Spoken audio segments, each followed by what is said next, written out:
Hello friend, today we will analyze how we can trade with the moving averages। जैसे कि हम देख रहे हैं कि यहाँ पर मूविंग एवरेज जो 14 डेज का मूविंग एवरेज है वो 21 डेज के मूविंग एवरेज को यहाँ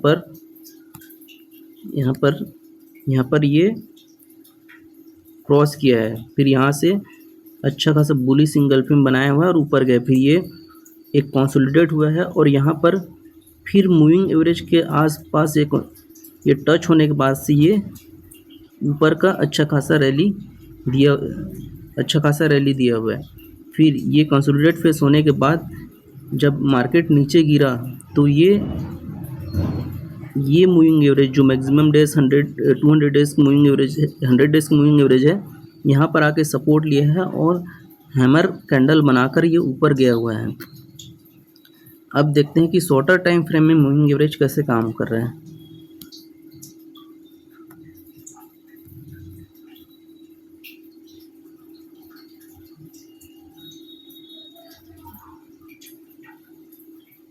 अब देखिए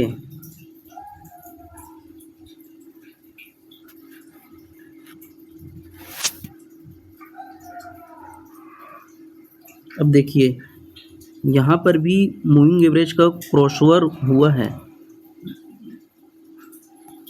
यहाँ पर भी मूविंग एवरेज का क्रॉसओवर हुआ है और हैमर कैंडल बना हुआ है। फिर मार्केट ऊपर गया हुआ है। अब यहाँ पर एक कंसोलिडेट फेस हुआ है और ये सेम जगह मूविंग एवरेज की ही जगह है। मूविंग एवरेज की जगह हुआ कंसोलिडेट हुआ है और एक ट्रेंड लाइन बना हुआ है। और ट्रेंड लाइन बनने के बाद ये ऊपर साइड का ब्रेकआउट हुआ है और कम टाइम फ्रेम में देखते हैं कि वो कैसा एंट्री दे रहा है।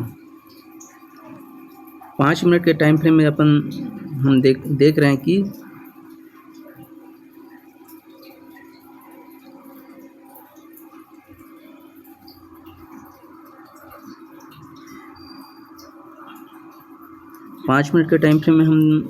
देख रहे हैं कि ये इस जगह पर सारे मूविंग एवरेज आके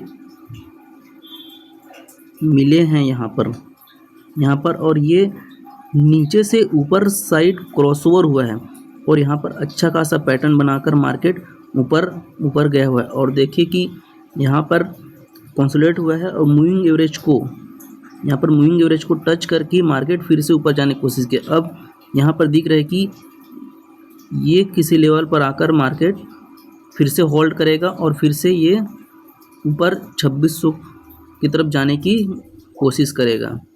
तो यह है मूविंग एवरेज का पावर की किस तरह से ट्रेड लिया जा सकता है। धन्यवाद।